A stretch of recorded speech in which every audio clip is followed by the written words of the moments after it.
Pastor గారికి నా వందనాలండి. నాకు దేవుడు ఇచ్చిన మాట 5వ మాట, దాన్ని ధ్యానించుకుందాం. యోహాను గ్రంథం 19:28. ఆంటీ చదవండి. ఆంటీ చదవండి. మైక్ తీసుకొని కొంచెం చదవండి. యోహాను సువార్త 19:28. అటు తర్వాత పేజ్ నెంబర్ 100. అటు తర్వాత సమస్తమును అప్పటికి సమాప్తమైనదని యేసు ఎరిగి, లేఖనము నెరవేరునట్లు నేను దప్పికొనుచున్నాను అనెను. ఆమేన్. ఇప్పుడు దేశ సిలువ ఉన్నప్పుడు దప్పికొనుచున్నాను అన్నారు. అది అలా ఉంచండి. సంఖ్యాకాండం 20:11.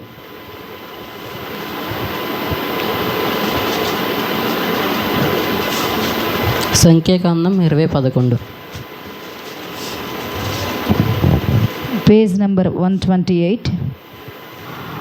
అప్పుడు మోషే తన చెయ్యి ఎత్తి 2 మార్లు తన కర్రతో ఆ బండను కొట్టగా నీళ్లు సమృద్ధిగా ప్రవహించెను. సమాజమును పశువులు త్రాగెను. ఇప్పుడు మోషే ఐగుప్తు దేశం నుంచి 20 లక్షల జనాంగాన్ని, అనేక లక్షల పశువుల్ని, జంతువుల్ని ఇజ్రాయెల్ దేశానికి నడిపించినప్పుడు ఆ 20 లక్షల జనానికి ఎడారిలో నడిపిస్తున్నప్పుడు దాహం వేస్తే మోషేకి వచ్చి చెప్పారు.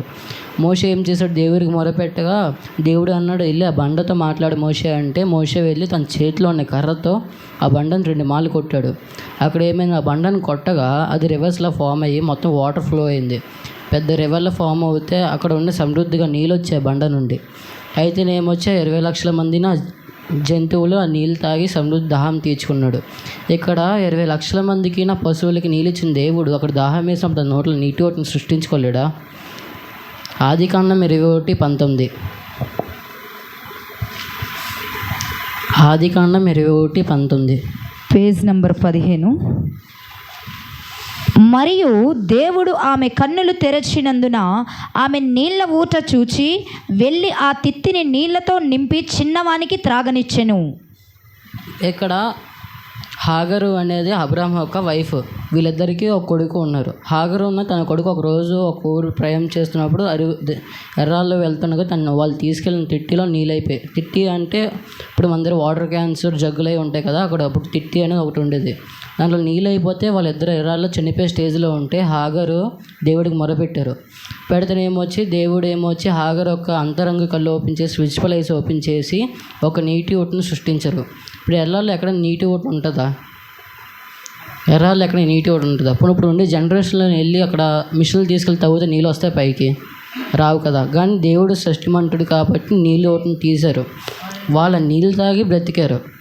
ఇక్కడ నీటి ఊటను ఎర్రాల్లో సృష్టించిన దేవుడు అక్కడ సిలువ మీద తన నోట్లో నీళ్ళు ఉంచుకోలేడా? నోట్లో నీళ్ళు సృష్టించుకోలేడా? న్యాయాధిపతుల గ్రంథం 15:19. న్యాయాధిపతుల గ్రంథం 15:19. 213 పేజ్ నెంబర్. దేవుడు లేహీలోనున్న ఒక గోతిని చీల్చెను, దాని నుండి నీళ్లు బయలుదేరెను. అతడు త్రాగిన తరువాత ప్రాణము తెప్పరిల్లి బ్రతికెను కాబట్టి దాని పేరు నేటి వరకు ఎన్హక్కోరే అనబడును. అది లేహీలో ఉన్నది. ఇప్పుడు సంసోను దేవుడు ఎందుకు సృష్టించాడు? ఫిలిస్తీన్లను చంపడానికి సృష్టించాడు. ఒకరోజు సంసోను ఫిలిస్తీన్లను చంపి యుద్ధం చేసి దేవుడితో అనగా, దేవా నేను దప్పికో చనిపోవాలా, దాహంతో చనిపోవాలని అడిగితే దేవుడు ఏం చేశాడు? లోహిలోనే అనే ఒక గుంటను చీల్చి దాంట్లో నీళ్ళు సృష్టించి సంసోను తాగాడు. సంసోను తాగి తన దాహం తీర్చుకున్నాడు. ఇక్కడ సంసోను నీళ్ళు దేవుడు ఇక్కడ నీళ్ళు ఇచ్చిన దేవుడు అక్కడ నీళ్ళు సృష్టించుకోలేడా? ఇక్కడ మోషేకి 20 లక్షల మందికి జంతువులకి నీళ్ళు ఇచ్చిన దేవుడు తన నోట్లో నీళ్ళు సృష్టించుకోలేడా? హాగడుకు తన కొడుకు నీళ్ళు ఇచ్చిన దేవుడు తన నోట్లో నీళ్ళు సృష్టించుకోలేడా? ఇక్కడ సంసోన్కి నీళ్ళు ఇచ్చిన దేవుడు తన నోట్లో నీళ్ళు సృష్టించుకోలేడా? ఎందుకు సృష్టించుకోలేదు? లోకా సువార్త 16:24.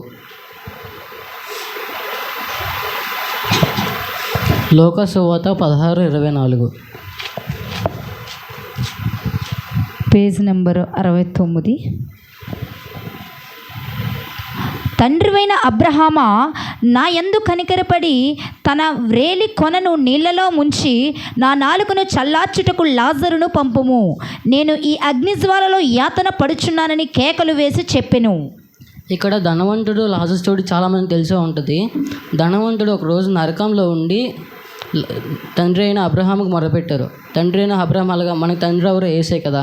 ఇప్పుడు అక్కడ తండ్రికి యేసైకి నమ్మకంగా ఉండేవాళ్ళు అబ్రహాంని దేవుడు తండ్రి చేశాడు. ఇక్కడ ఏం చేశారు? ధనవంతుడు అబ్రహాంకి మొరపెట్టారు. అబ్రహామా, నా దగ్గరకు లాజర్ను పంపించి వేణు ఒక అంచుతో నీళ్ళు ముంచి నా నాలుకని చల్లార్చమన్నారు. అక్కడ ఒక వేణితో తీస్తే ఎంత వస్తుందో? మహా అయితే చుక్క 2 చుక్కలు వస్తాయి. ఆ నీళ్ళతో ఒక నాలుకని చల్లార్చమన్నారు. ఇక్కడ యేసు ఏం చేశారు? సిలువ మీద దప్పికొనిచున్నాను అన్నారు. అంటే ఇప్పుడు మనం చేసిన పాపాలు ఉంటాయి లోకంలోని, మనం చేతితో చేసిన పాపాలు ఉంటాయి, ఈ కాళ్ళతో చేసిన పాపాలు ఉంటాయి. మన పాపాల కోసం యేసయ్య నరకాన్ని అనుభవించారు సిలువ మీద. ఇప్పుడు మన చేతితో చేసిన పాపాలు ఉంటాయి, మన పాపాల వల్ల, చేతితో చేసిన పాపాల వల్ల ఆయన చేతులకు మేకులు దేవు కొట్టారు. వెళ్ళ చోట్లకి మన కాళ్ళు వెళ్ళాయి కాబట్టి ఆయన కాళ్ళకు మేకు దేవు కొట్టారు.